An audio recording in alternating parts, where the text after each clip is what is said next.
Well, welcome back DIY car guys and car girls. And stage one of this whole build process is done right behind me. I've worked on this rear mount, I guess bed mount radiator for my S10. So I'm gonna show you everything I did to it. You know, a lot of people didn't see the vision. It's not quite there yet. A lot of people called me dumb, choice words, but I'm gonna show you what I did anyways. If you wanna make fun of me, leave it in the comments. Let's check it out. So here it is. Let's start from the little wing to the radiator. And I think it looks way better than I first envisioned in my mind. The plan was to get this guy to sit down lower, kind of flush with the bed right here, and have it just stick out a little bit right there, but I didn't take into account the how long the extension would come down here and the frame. I'll get to that later when we pull it out. I'll show you exactly what I did to modify that and make it all work.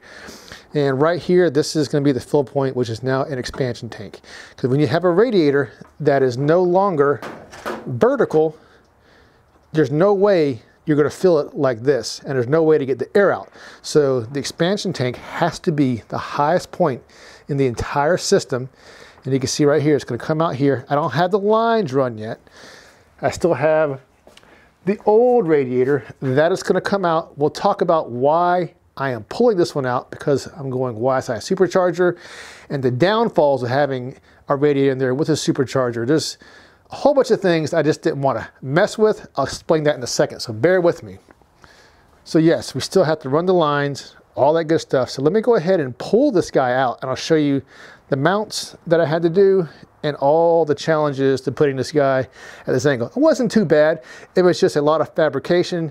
And one thing I learned is do one thing at a time, then buy parts. Do not try to buy everything at once, because chances are if you buy everything at once you think you need, something is not going to work if it's in the back or you can't send it back. So I recommend, if you're going to do a mod like this, mount it, then buy the parts you need as you're fabricating it up to a point where all this is going to be. So that was why I did it. You can do it however you want, but I'm going to tell you that's the best way to do it. So let me go ahead and take this guy out and I'll show you what's going on right here. Okay, so here is the big hole.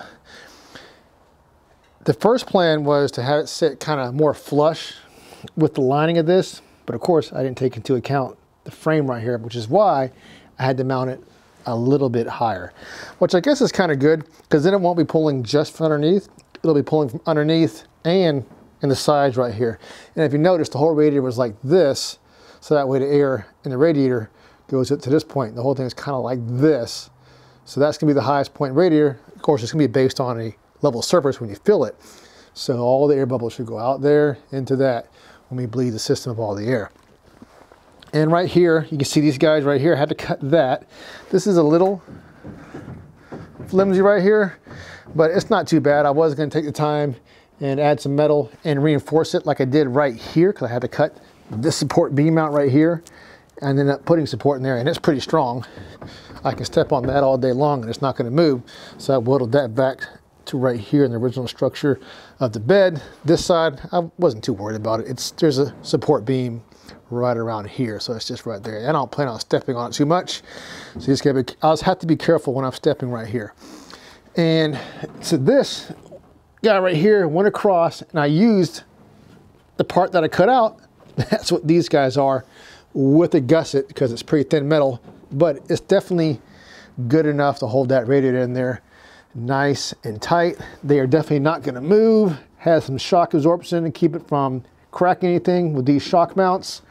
So what I did for the exhaust, which used to be mounted, like I said, right to this guy that I cut out, I just mounted it to this guy right here. Just put a bolt, welded it directly to the frame, and that is how the exhaust is now hung. Pretty simple. I think it'll work just fine. Next challenging thing is going to be routing all those lines from the front of the vehicle to right here. So let me show you what I'm going to do there. Let me go ahead and throw the radiator back in here in its new spot, and we'll go to the front and I'll talk about that. Okay, so now at the business end of the vehicle, this is going to be the remote pump. I'm going to put this in any location that it'll fit back there, so you'll have it in and out, just like any pump. And up here, of course, your regular style pump is now gone. This will attach to the block. We'll have two of them. These are 12 ins. They'll feed to a dual 12, then to a 16 out back to the inlet of the radiator or the pump. Not quite sure yet. Actually, this is going to be the in because these motors are a block first fed, not like the L21 over there, which is a head first feed. So the in, this is going to be the out right here. That's going to go out to the radiator, and then the in will be right here.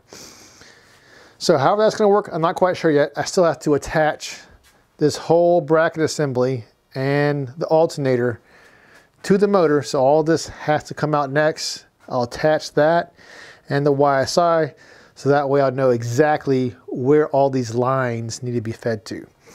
So that's the next part. So I know there's a lot of you guys are like, dude, why don't you just move the radiator, get another radiator and move it in here and just leave it in the front of the vehicle like every other vehicle, man.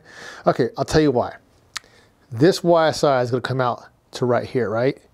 Even if I put a radiator and moved it out over here so that I had space to reach my hand in here, which still wouldn't be much space, that makes even more nose weight on this S10.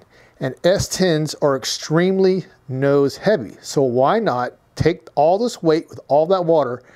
When there's water, and the radiator itself is not very heavy, but when you have all that water running through the system in the front of this, it's like a concrete block just sitting in the front of your vehicle. So why not move it to the back, get better traction, and free up nose weight? For our street stuff, no prep stuff, that's going to make it come up faster. You can control it more with the shocks, and it's going to plant all that weight back that way, keeping it off the nose. So that's the reason why, the main reason why I'm putting it in the rear over there. So hopefully that clears up all those questions and hateful comments about that. So that's where we're at. We are definitely getting there, and it still needs a lot more. Like for the YSI, I still need to get a different balancer, get an ATI balancer. I'm going to have to, they make a kit for small block Chevys like do the LS, where you can have the balancer in there. You can drill a pin, so that way it'll be double keyway. To have a pin and a keyway, so I'll have a double keyway crank. And that way it won't round itself off, because basically these guys are big old hair dryers, and it's easy to mess up a key on a crank with a single, especially with a YSI. So that's pretty much where I'm at. Hopefully that clears up some of those questions or comments that people don't understand why I was doing it. That's why I'm doing it. Okay, so I don't have more, but in the next video you'll see, it may take me just a little time. I still have to order the lines. In the next video, I'm gonna get everything plumbed up with the radiator. I might get the control module that they have for those pumps. It's a little more money I want to spend, but they're really nice. Everyone says they work really, really well. So I might grab that, and the control module will control the pump. I think it controls the RPM. You can set programs on it, all that good stuff. So that'd be pretty cool. I think it also controls the fan. So that'd be another piece of a electronic gadget I would have on there. I am going blow through carburetor on this. Kevin's going to do it. CSU, Kevin at CSU. It's going to be a dual feed 850 carburetor. I'm still waiting for that to come in. But first, we have to take care of the cooling, make sure this guy is working correctly in the bed before we strap on the YSI and the carburetor, all that stuff. I still need to upgrade my fuel pump. I'm going to need to have a bigger lines. I'm going to have a bigger fuel pump to supply more fuel, because I'm going E85 with this, because there's no way I'm going to run even race gas with this, because there's going to be too much temperature on the IETs, but ethanol will definitely help control that. And remember, I'm not trying to drive this thing to the beach or anything like that.